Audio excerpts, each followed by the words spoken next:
Thanks for coming today and being part of Project 70.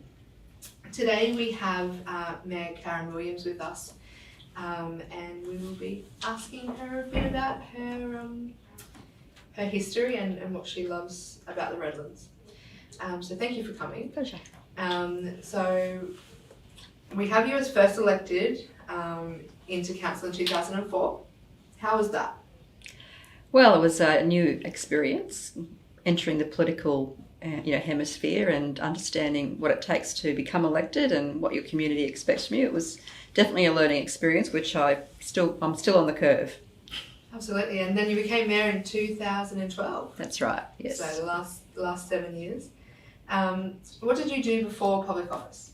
A number of things. Mm-hmm. One continuous for me has been music. I've been in the music industry as a country music artist, did some recorded, co-wrote a song for Slim Dusty's last album before he passed away. So that's been a constant in my life and still happens a little bit in my life. I every now and then go and will perform for either a charity event and, whatever it keeps it in my blood. Yeah. I worked in the money market for a number of years. That took me away from Redlands down into Sydney for a while, and came back and got married and eventually moved back to Redlands with my children, and in that time frame as well, I ran 2 floral design studios, one in Blimba and one in Coorparoo. So I have a creative, I guess, bent, and I like to keep that active to keep me sane. Yeah, absolutely. So how did you get onto flowers? Just the love of them, or? I was born on a farm in Capalaba, which became Alexandra Hills, and from the 70s they were a flower farm.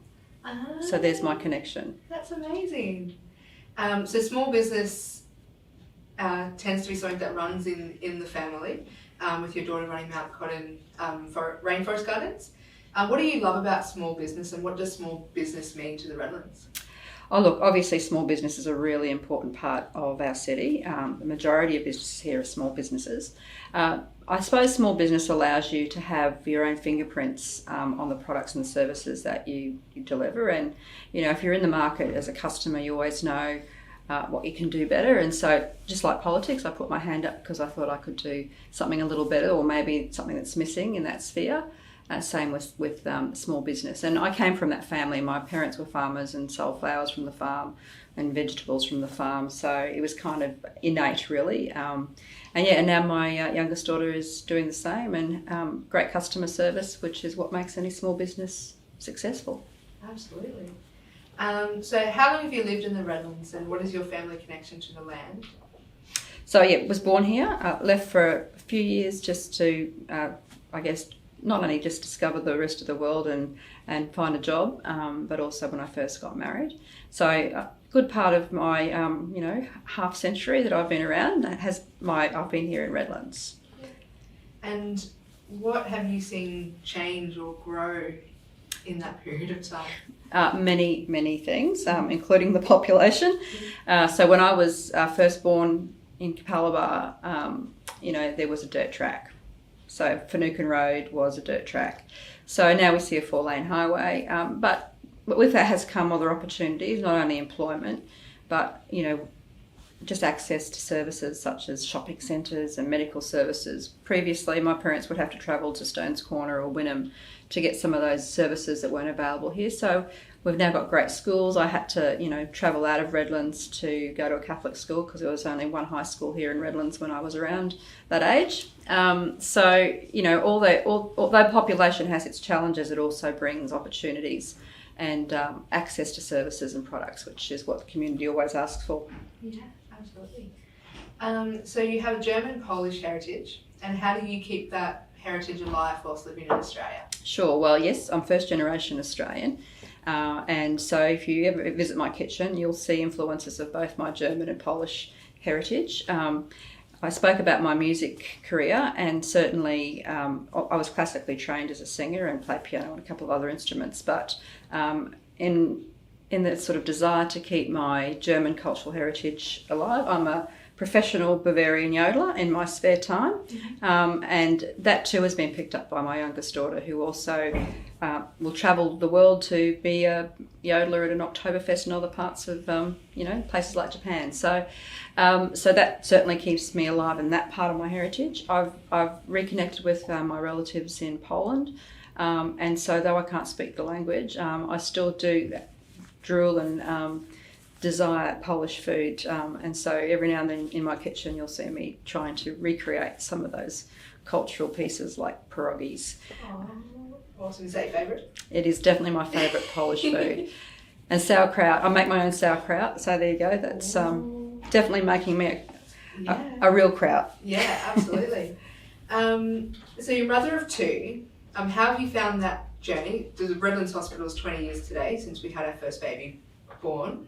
But how have you found that journey, and what was it like becoming a mum, and how have you loved raising your children in the Redlands? Oh, look, there's nothing that you can compare to becoming a parent. I'm sure most mothers at least remember, when they brought that first life into the world and seeing grow into great, outstanding adults. It's a thrill for me every day, and very, very proud of the fact that I've, out of all the things I've done in my life, having children that can take care of themselves and contribute back to the community and to their world is really, really, it's really pleasing for me. It makes me very proud.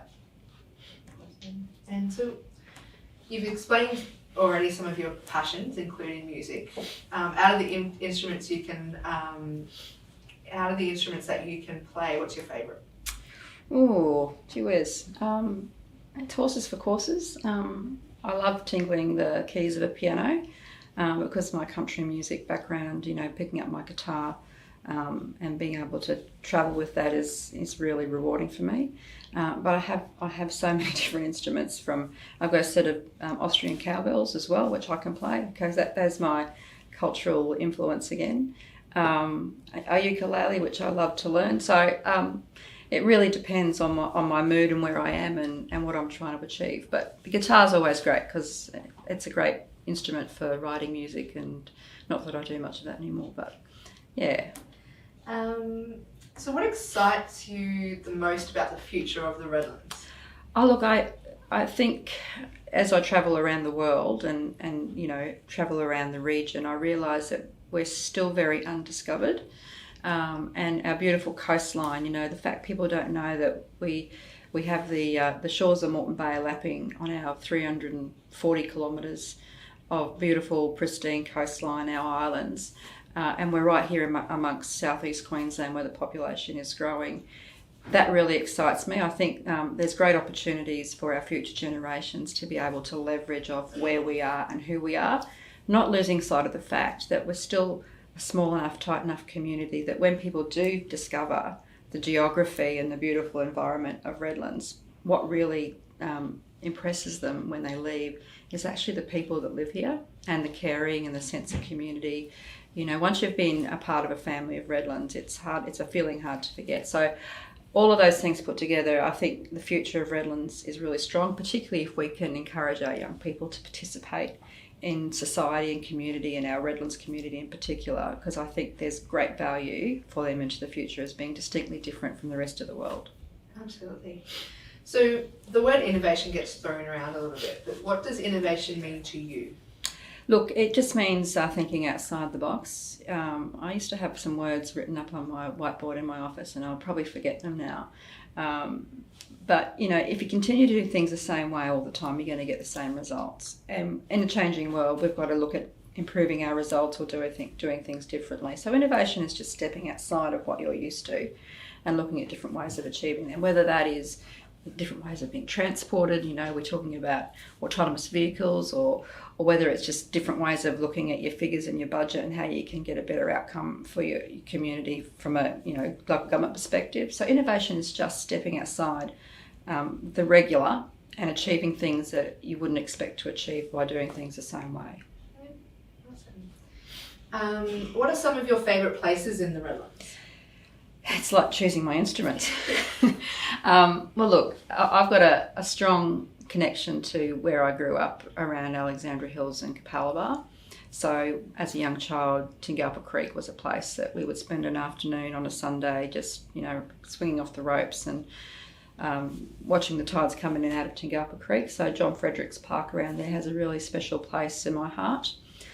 Similarly, a lot of these places are great memories for me. So Coochie Mudlow Island would be a place my mother and I would go for holidays occasionally. North Stradbroke Island, Flinders Beach. The list goes on. Obviously, Mount Cotton for me now is a really special part of Redlands, and I love the fact that you can look from the top of Mount Cotton and see a sea of green, and it's touching the bay and seeing your island. So lots of favourite places, and it's like choosing your favourite kid, really, isn't it? They're all very special in their own way. Yeah. And so, what is your why? Why? Why I do what I do, whether it's in this job or whether it's in my own business, is I come back to what I said earlier. You always want to leave what you do or the place that you exist in, that space you exist in, slightly better than when you enter it. So, in my business, when I acquired my first floral design shop, florist, I knew that there was an opportunity for me to make that better from a business perspective and a service to the community, and I proved that I could do that, and I grew that business and then duplicated.